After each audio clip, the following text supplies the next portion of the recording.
স্থানীয় গণ্যমান্য ব্যক্তিবর্গ, শহীদ পরিবার, আজকে আপনারা জানেন জুলাই বর্ষপূর্তি উপলক্ষে আজকের এই সমাবেশের আয়োজন। আপনারা সবাই কষ্ট করে এখানে এসেছেন। এবি পার্টির পক্ষ থেকে আমি আপনাদেরকে আন্তরিক অভিনন্দন জানাই।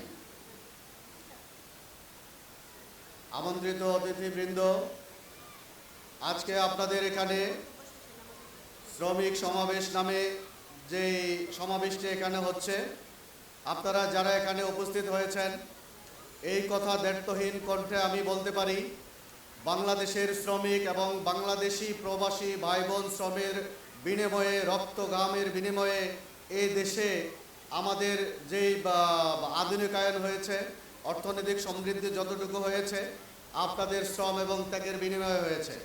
কিন্তু দুঃখজনক বিষয় হলো, বিগত কোনো সময়ের সরকার শ্রমিককে কখনো তার ন্যায্য হিসাব বুঝিয়ে দেবার জন্য আন্তরিকতা আমরা কখনো দেখতে পাইনি।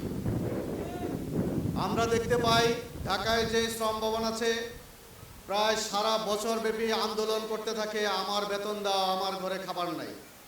ভাই, এটা কেন হবে? এই যে বৈষম্য, এই বৈষম্য, নাগরিক বৈষম্য ৭১ সাল থেকে ২৪ সাল পর্যন্ত আমরা দেখেছি। এই ৫৩ বছরে বাংলাদেশের সর্বশ্রেণীর মানুষকে দেশের শ্রমিক বানায় রাখা হয়েছে, বাসিন্দা বানায় রাখা হয়েছে। সংবিধানে যে আমরা এই রাষ্ট্রের মালিক, সেই মালিকানা আমাদেরকে কখনো বুঝতে দেওয়া হয় নাই।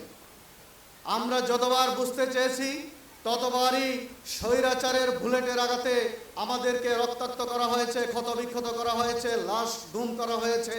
যারা আন্দোলন করতে এসেছে, দাবি দেওয়া উত্থাপন করতে এসেছে, তাদেরকেও আমরা দেখেছি বিগত ১৫ বছরে পৃথিবী থেকে নাই করে দেওয়া হয়েছে। আজকে আমি খুবই ভারাক্রান্ত।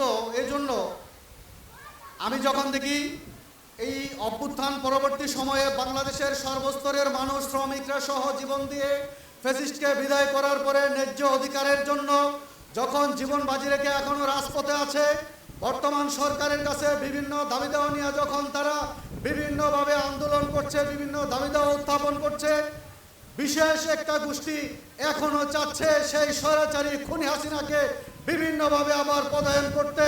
তখন আমার মনে পড়ে, যারা এই নাফিসারা কেন জীবন দিল, মুগ্ধরা কেন জীবন দিল, আবু সাইদরা কেন জীবন দিল, রিক্সাওয়ালারা রাস্তায় পড়ে থাকা আমাদের আহত ভাইদের, নিহত ভাইদের লাশ নিতে এসে তারাও কেন জীবন দিল, এই প্রশ্নগুলি আমি বিভিন্ন সময় আমার মোবাইলে রাখা কিছু ছবির সাথে আমি কথা বলি। আজকে আমি জানতাম না যে এখানে নাফিসার বাবা এখানে উপস্থিত হবে। আমি দুঃখজনক হলেও সত্য যে এই যে নাফিসার ছবি আমার মোবাইলে আছে।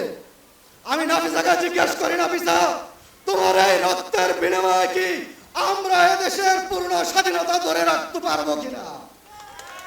আমি নাফিসাকে জিজ্ঞেস করি, নাফিসা, তোমার এই রক্তের মূল্য, লাশের মূল্য একটা বিশেষ গোষ্ঠীর দালালির কারণে আবারও বৃথা যেতে বসেছে কিনা? আমি নাফিসাকে জিজ্ঞেস করি, তোমার এই রক্তের বিনিময়ে তোমার পিতার আজারি সহ আমাদের আজারি আর কোনোদিন এই দেশে বন্ধ হবে কিনা? আমি আবারও একটা বিশেষ গোষ্ঠীকে প্রশ্ন রাখতে চাই। কোন নির্দিষ্ট গোষ্ঠীকে আবার সুবিধা দেওয়ার জন্য, আবারও ক্ষমতায় ফিরিয়ে আনবার জন্য, আবারও বিভিন্ন পরিচয়ে বিভিন্ন পদে আবার পদায়ন করবার জন্য নাফিসারা পালিয়ে গিয়ে জীবন বাজি রেখে দেশ স্বাধীনতা এনে দেয় নাই। সংগ্রামী সাথী ও বন্ধুগণ, নামাজের সময় হয়ে গেছে। অনেক কথা বলবার ছিল।